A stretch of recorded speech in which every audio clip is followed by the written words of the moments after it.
જે નિયમો અને જે કાનૂન કાયદાઓ બનેલા છે એ પાલન કંઈક ને કંઈક સમજી વિચારીને બનાવે છે, તો એનું પાલન કરવું હું તો માનું કે કઈ થાય કે ન થાય, પણ જે કાયદા અને કાનૂન છે હિમાંશુ, એનું તો પાલન થવું જોઈએ. પછી અકસ્માતની રાહ જોઈને તો બેસાય નહીં. સ્પેસિફાઈડ ગાઈડલાઇન્સ છે, સ્પેસિફાઈડ ગાઈડલાઇન્સ છે કન્સ્ટ્રક્શનની, ઇન્ફ્રાસ્ટ્રક્ચરની, સિવિલ એન્જિનિયરિંગની, જે કાંઈ તમે કહો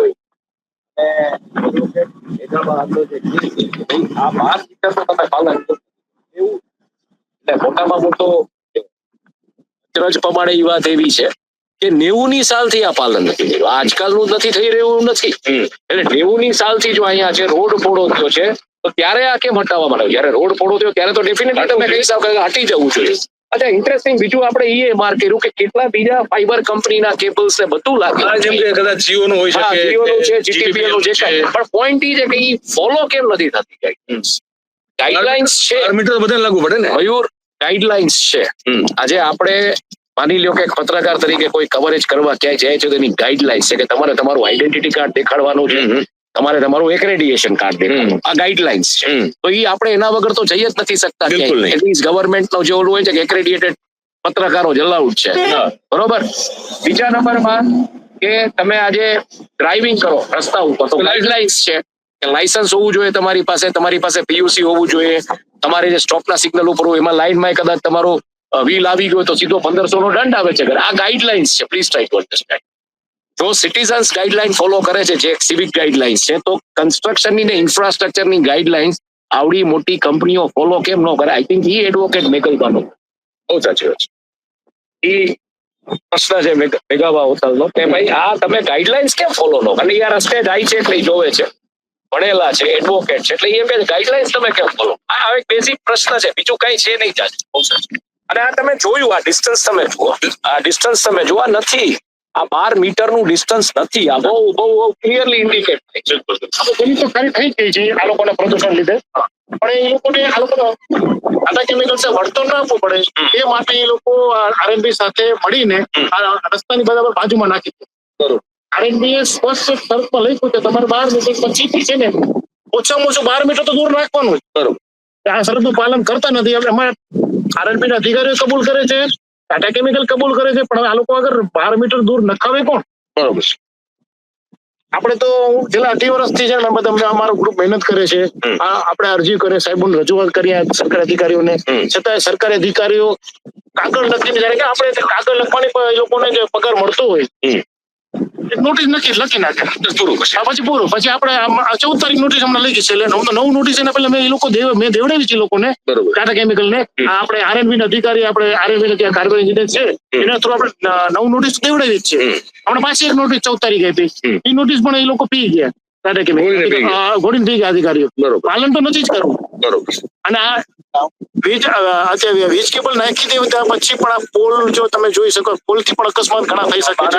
ઘણા વાહનો જો રસ્તા નીચે ઉતરી જાય તો પોલ સાથે અથડાઈને વધારે સમજ હોય શકે વધારે, કારણ કે પાણી ભરાઈ જાય જો તો ખબર ન પડે રોડ નો એન્ડ ક્યાં છે અને જમીન ક્યાંથી શરૂ થાય છે. તો એ તો બહુ મોટા અકસ્માતની શક્યતા ઉભી થાય એમાં. વાત તમારી સાચી છે. તમને તો આ એક 33 કેવી લાઈન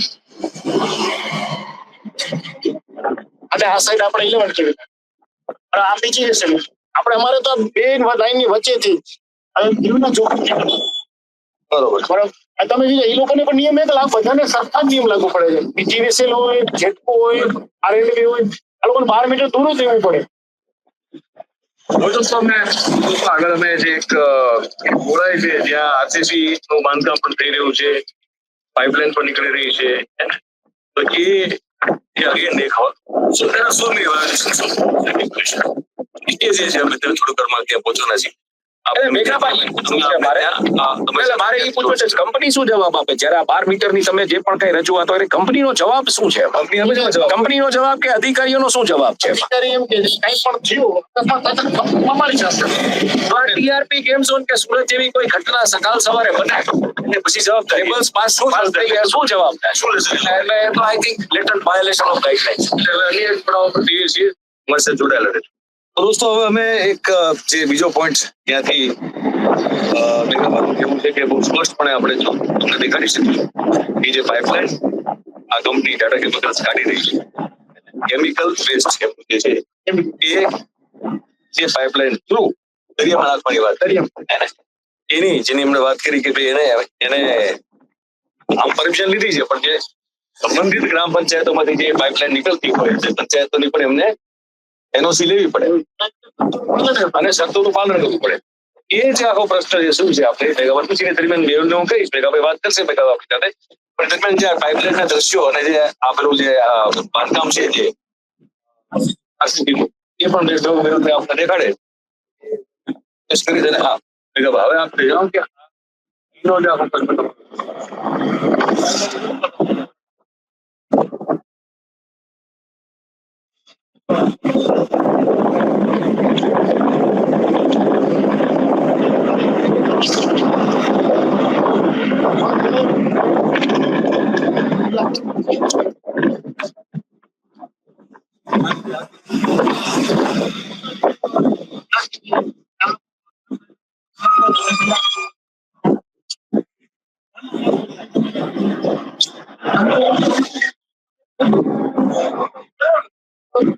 પોલીસ લઈને આવી હતી ધમકાઓની, અને આ લોકો અત્યારે આરસીસી એમ કે બાંધકામ નથી આરસીસી છે બરાબર, અને મોટા મોટા પાઇપ છે, આ બધો કચરો ઠાલવા માટે.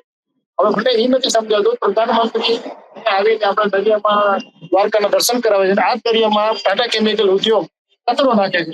આપણે જૂની જે આપણે પૌરાણિક જે વસ્તુ છે એને નાબૂદ કરવાનો ટાટા કેમિકલ એક તો કાવતરું કરી જ રહી છે, અને આ જરા કેમિકલ કચરો નાખી જીવસૃષ્ટિ નાબૂદ કરે છે, ખેતીને નાબૂદ કરે છે. સરકાર કોઈનું પાલન નથી કરતી, જે આપણે શરતો હોય જે શરતો એ જમીન પાઇપલાઇન કરેલી છે એ શરતોનું પાલન નથી, કઈ કઈ શરતો પાલન નથી. ઘણી બધી હાલત ટાટા કેમિકલ છે એવી છે ને, એક શરત એવી છે કે અહીંયાથી અમારે પંચાયતમાંથી 3 પંચાયતમાંથી એક રસ્તો જાય છે, 3 પંચાયતનો રસ્તો જાય છે, એક અમુસર, પાટલી અને આરામડા. અહીં રસ્તો જે ગાડા માર્ગ હતો શરત નંબર 4 છે કે તમારે અહીંયાથી હક જે ગાડા માર્ગ હોય ને નાબૂદ નહીં એના હકો રહેશે. અત્યારે અહીંયા આખી દિવાલ તમે જોઈ શકો દિવાલ બને આ એક નાબૂદ કરી દીધું. પછી અમારે ગાડા માર્ગ એટલે આપણે સમજાય કે મૂળ જે જૂનો જે તે ગ્રામવાસીઓનો ચાલવાનો કાચો રસ્તો અથવા પાકો રસ્તો, પણ મૂળ એમનો રસ્તો એ તો આપણે રાજા સાઈડ અને બીજી આમાં ગૌચરની જમીન પણ અમારી ઘણી બધી છે, ગૌચરની જમીન પણ આ લોકો ખારી ખબર. પછી ટાટા કેમિકલ જે અત્યારે ખેતીની જમીન છે ને એમાં આવેલી એને પણ ખરાબ કરી નાખી. ઘણું બધું છે ટાટા કેમિકલ પોતાની દાદાગીરીથી અને અહીંયાના સ્થાનિક રાજકારણ સાથે લઈ અને પ્રજાને એનો હકોનો ડામવાનું કામ કરી રહી છે. એટલે આ એક મહત્વની વાત હતી જે અમારે તમારા સુધી પહોંચાડવી કે અલગ અલગ જે પ્રશ્નો છે, અલગ અલગ સમસ્યાઓ છે જે ટાટા કેમિકલ્સ નામની કંપનીના કારણે મોખા મંડળ આખા પથકમાં આપણને જોવા મળે, સાંભળવા મળે, અનુભવવામાં પણ મળે છે. જેને લઈને સ્થાનિકો જે છે પોતાનો અવાજ ઉઠાવી રહ્યા છે. પણ જેમ અમે સતત કહી રહ્યા છીએ આવ્યા પછી પણ અમે જે જોઈ રહ્યા છીએ, અનુભવી રહ્યા છીએ એ છે કે કોઈ સાંભળવાનું છે. મારું કામ છે ને સાંભળવું અને તમારા સુધી પહોંચાડવું, સત્તામાં બેઠેલા લોકો સુધી પહોંચાડવું, સરકારી અધિકારીઓ, રાજકારણીઓ અને તમામ જે આ મુદ્દાને લઈ અને જવાબદાર હોય તમામ પહોંચાડવું, એ કામ અત્યારે કરવાનો પ્રયાસ કરી રહ્યા છે. અમે તો અપીલ કરીએ છીએ ગવર્મેન્ટને લઈને કામ કરતી જે સંસ્થાઓ છે, જે ટીમ ઓર્ગેનાઇઝેશન છે એ લોકો સુધી પણ અમે આ વાત પહોંચાડવાનો પ્રયાસ કરી રહ્યા છીએ કે તમે કમસે કમ જે છે આને નેશનલ ગ્રીન ટ્રિબ્યુનલ સુધી પહોંચાડો. કારણ કે જો કંપની પોતાની જવાબદારી સમજી અને એ રીતે વર્તન ન કરતી હોય, સરકાર આ કડા કાન કરતી હોય, આજે અહીંના લોકો છે જશે ક્યાં? એ સવાલ બહુ મોટો છે. એટલે આ વાત જે છે એનો અમે આ જે એક મુદ્દો છે એનો અત્યારે અમે ચર્ચાનું સમાપન કરીએ છીએ. આશા રાખીએ છીએ કે આ જાણકારી તમારા સુધી બરોબર પહોંચી છે. તમારા વિચારો કોમેન્ટ દ્વારા અમને લખી જણાવો. પસંદ આવેલી હોય જાણકારી તમારા સુધી પહોંચી, તમને ગમી હોય તો પછી ચેનલને વિડીયોને લાઈક કરો, એની લિંકને બને એટલી શેર કરો, અને આ ચેનલ આપવું જે ગુજરાત અને ગુજરાતીઓ માટે કામ કરતી ચેનલ છે તો એને સબસ્ક્રાઇબ કરો અને આપની આસપાસના લોકો પાસે પણ કરાવો એવી આપણે વિનંતી છે. આપ સૌ મારી સાથે જોડાયા બદલ આપ સૌનો ખૂબ આભાર. Thank you very much. નમસ્કાર.